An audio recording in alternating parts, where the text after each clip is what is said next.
பின்னாடி வாடா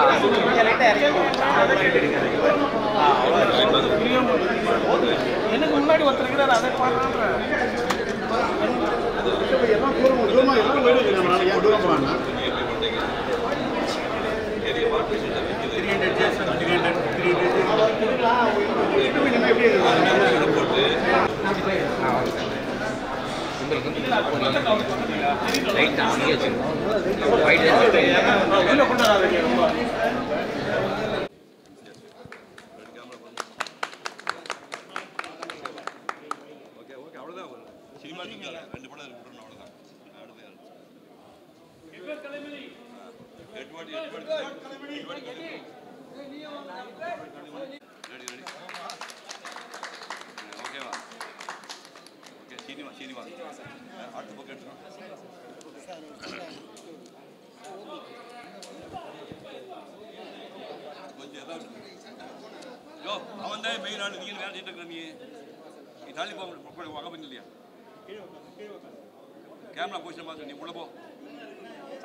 10 நிமிஷம் கிளம்பிடுவேன். அதனால தயவு செய்து யாருக்கு பேசாதீங்க. ஓகேவா? Silent please. கொஞ்சம் இல்லை கேமரா ஆன் பண்ணிங்க. அதாவது நான் நிறையா எக்ஸிபிஷன்ஸ் வந்து திரைப்படாவுக்கு வந்திருக்கேன்.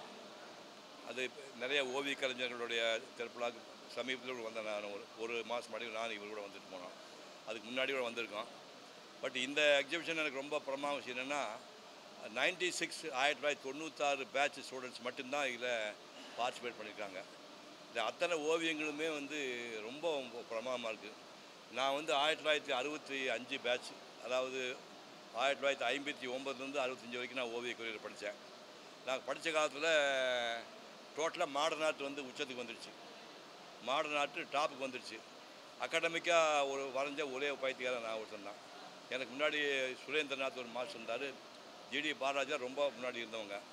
பாக்கி எங்கள் காலத்தில் வாத்தியார்கள் ஸ்டூடெண்ட்ஸ் எல்லாமே எனக்கு அப்புறமா வந்து அகாடமிக்காக வந்து அந்த ஃபேன் நல்லா இருந்துச்சு. அது ஓடன விட்டுருக்கு. இப்போ காற்று விட்டு நல்லா இருக்குது. ஃபேன் வரட்டு. Okay, thanks.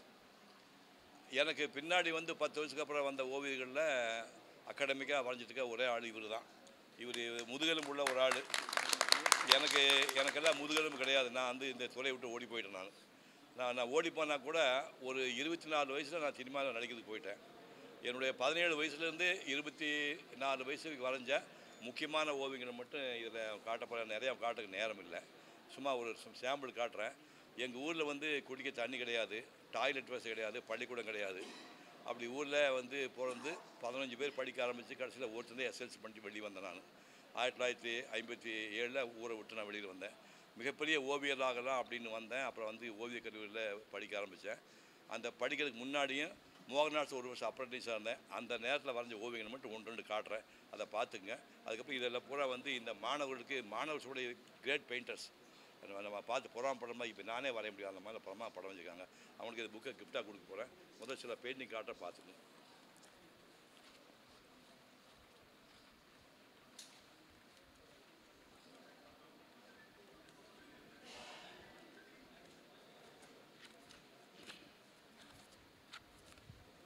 அலிபாபான்னு ஒரு படம் வந்துச்சு. அதில் எம்ஜிஆர் படம். இது வரையும்போது எனக்கு 16 வயசு. இது யாரும் சொல்லிக் கொடுக்கல. நானே ஊரில் கிராமத்துலேருந்து சுயமாக வந்து பேசும் படம்னு பத்திரிக்கை வந்துருந்தாங்க. அது பேசும் படம் குண்டூசின்னு வந்துட்டு இருந்தது. அதை பார்த்து இது 1957 நான் யார் சொல்லிக் கொடுக்காம வரைஞ்ச ஓவியம் இது.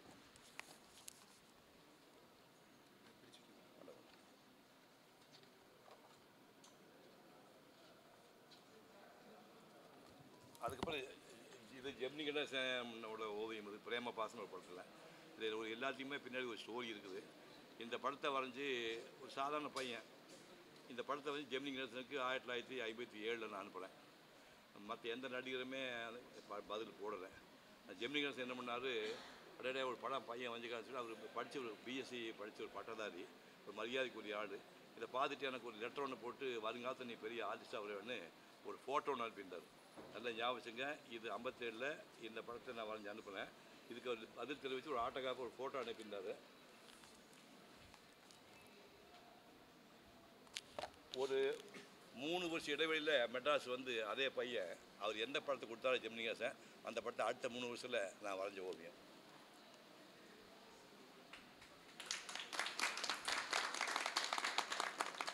இதெல்லாம் பென்சில் ஸ்கெட்சுலாம் கிடையாது. வாட்டர் ப்ரூஃப் நான் செத்து போனால் கூட இருக்கும். இது வந்து ஒரு சாதாரண ஊரில் அந்த பையன் வந்து சினிமாவை நடிக்க ஆரம்பித்து ஜெமினி கூட நடிக்க ஆரம்பித்தேன் 68, 67. அப்போ அவர் பார்த்து நீ படம்லாம் நல்லா வரைவியாமல் அப்படின்னாரு. உங்களே வரைஞ்சிருக்கேன் நான் சொல்லிட்டு இதை காட்டினோன்னே பார்த்துட்டு மாப்பிள்ளை எனக்கு கொடுத்துட்றா அப்படின்னாரு. ஒரிஜினல் நீ உயிரோடு இருக்கும்போது எதுக்கு படங்காகன்னு சொல்லிட்டு முடிக்குமான்னு சொல்லி நம்ப மாட்டேங்க. சூர்யா ஃபோர்ஸ் பண்ணி அப்படி 80வது கல்யாணத்துக்கு இந்த ஒரிஜினல் படத்தை கொடுத்துருப்பார். இந்த ஒரிஜினல் படம் ஜெமினி கணேசன் வீட்டில் இருக்குது. 1960 நான் வந்து கணக்கு போட்டு பாருங்கள், 65 வருஷம் அது படம் வரைஞ்சது.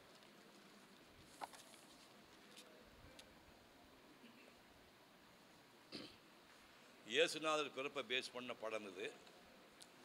மாட்டு தொழுவம் மாட்டு அந்த கட்டிலில் வந்து ஜீசஸ் இருக்கிறா, பக்கத்தில் மேரி உட்காந்துருக்கா, கீழே ஜோசப்பு ஆட்டில் இருக்கிறாங்க. இந்த படம் வந்து ஒரு கிளாஸுக்கு போயிட்டு சாயங்காலம் உட்காந்து ஒரு வாரம் வரைஞ்ச ஓவியம் தான். Water proof. அது வரைஞ்சிட்டு இருக்கும்போதே காஞ்சி போய் திரும்ப கரெக்ஷன்லாம் பண்ண முடியாது. அந்த மாதிரி ஓவியம்.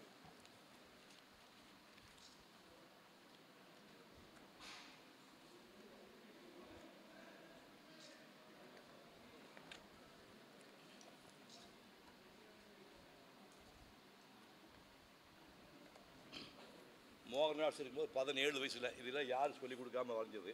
பொண்ணு விளையும் பூமின்னு ஒரு படம் வந்துச்சு. உங்களுக்கு தெரியாது. பொண்ணு விளையும் பூமின்னு ஒரு படம் வந்துச்சு. அந்த படத்தை கதாநாயகியாக பத்மி நடித்தாங்க. அதை வந்து மோகன்ராஜை பேனரா வரைகிறதுக்காக அவங்க ஃபோட்டோ வாங்கி வச்சுருந்தாங்க. அந்த ஃபோட்டோ பார்த்து யார் சொல்லிக் கொடுக்காம நான் வரைஞ்சது. இதுக்கு பின்னாடி ஒரு கதை என்ன இருக்குன்னா, இது வரைஞ்சது 58. சூர்யா கல்யாணம் 2006 நடந்துச்சு. அதுக்கு ஒரு மாதத்துக்கு முன்னாடி வினீத்னு ஒரு நடிகர், அவங்க கேள்விப்பட்டிருப்பீங்க, பப்பிமா சொந்தக்கார பையன், அவன் கல்யாணத்துக்கு போகும்போது இந்த படத்தில் பேக் பண்ணி எடுத்துகிட்டு போய் இந்த அம்மாட்ட இதுக்குள்ளே என்னன்னு சொல்லுங்கம்மான்னு சொன்னேன். தெரியலையப்பா நீயே சொல்லுனாங்க. அந்த படத்தை எடுத்து காட்டினேன். நீ வரைஞ்சதா? ஆமாண்ணா. நான் இவ்வளோ அழகாக இருந்தேண்ணா, நீ இதை விட அழகாக இருந்தீங்க அப்படின்னா. இந்த படத்தை நான் வச்சுக்கலாமாங்க. அப்படி என்னுடைய 17 வயதில் வரைஞ்ச பப்பிமா படம். 17 வயதில் வரைஞ்சேன். இல்லை முக்கியமான விஷயம், சூர்யா கல்யாணமாகி ஒரு மாதத்துக்குள்ள நம்ம இறந்துட்டாங்க. இறந்தோடனே நம்ம சோபனா வீட்டில் பாடி இருந்துச்சு. மரியாதை மனுக்கு நான் போயிருந்தேன். இப்படி காஃபின்னு கூட அந்த அம்மா படம் வந்துச்சு. அப்படியே உருவான்னு பார்த்தேன். அப்படியே ஏஞ்சல் மாதிரி தூங்கிட்டு இருக்க மாதிரி இருந்துச்சு. அப்படியே பார்த்து அங்கே போனேன். அங்கே ஒரு குத்து விளக்கே வச்சுருந்தது. பக்கத்தில் ஒரு படம் வச்சுருந்தாங்க. அது இந்த படம். இந்த அம்மா சொல்லிட்டாங்க, நான் வந்து வஞ்சிக்கோட்டை வாழும்னு நினச்சி பார்க்க முடியாது டான்ஸ் ஆடிருக்கேன். தில்லா நம்ம வாழ்ந்த மன்னவனம் தான் டான்ஸ் ஆடிருக்கேன். எந்த படம் தேவையில்லை, சிவகுமார் வரைஞ்ச படத்தை வச்சு பக்கத்தில் குத்து விளக்கேற்றி வைக்க சொல்லி இந்த படம் தான் அந்த அம்மா இறந்த போனப்போ தலைமாட்டு இந்த படம்.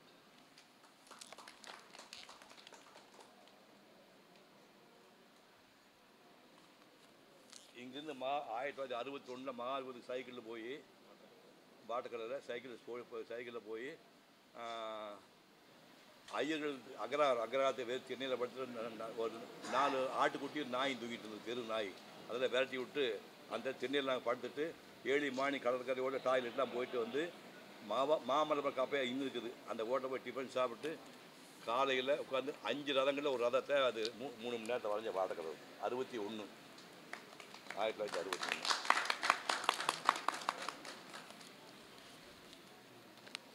இப்போ நேரம் போயிட்டே இருக்கோம்.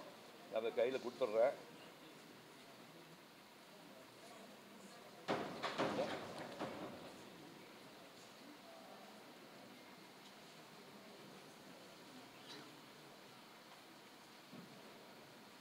ஒரு தம்பி கேட்டான் இல்லையா, நான் ஃபாஸ்ட்டாக வரைஞ்சேன் யார் சொல்லு, ஒரு ஸ்கெட்ச் ஒன்று வேகமாக போட்டான் யாரும் நம்ம யார் அது கிருஷ்ணன்ல நீ தானே அறிவாளி. இது 3 நிமிஷம் போட்டது. ஹைதராபாத் ஹைகோர்ட்டு 3 நிமிஷம்.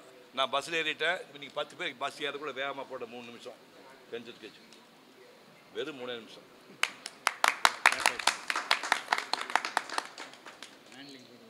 ஆமாம் ஆமாம் ஆமாம். பேசாமல் நீங்கள் காலேஜுக்கு வாத்தியாராக வந்து சம்பளம் யார் கொடுக்கறது? இது வந்து 1959 போட்ட பேபி படம். இந்த படம் பேபியோட 59 வருஷம் கணக்கு போட்டு பாருங்க. அந்த கண்ணீர் கூட அது பேப்பரோட கலரை விட்டுட்டு ஒயிட் கலர் யூஸ் பண்ணாமல் கண்ணீர் கூட அது வரைஞ்சது.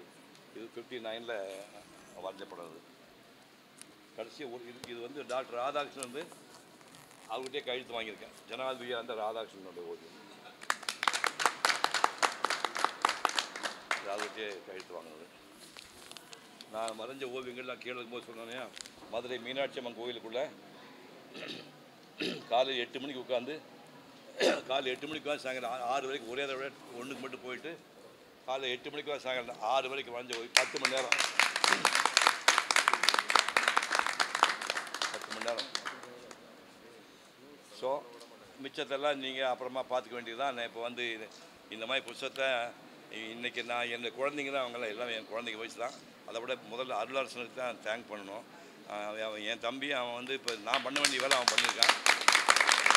அவங்க சிஷியன்கள்லாம் சேர்த்து இவரையும் சேர்த்து நான் என்னுடைய சிஷியனை ஏற்றுக்கிறேன். முதல் இப்போ கிஃப்ட் வந்து இந்த புத்தகம் அவருக்கு. அப்புறம் இந்த லிஸ்ட்டு வச்சுங்க. இங்கே வெங்கட் எங்கே இருக்கீங்க?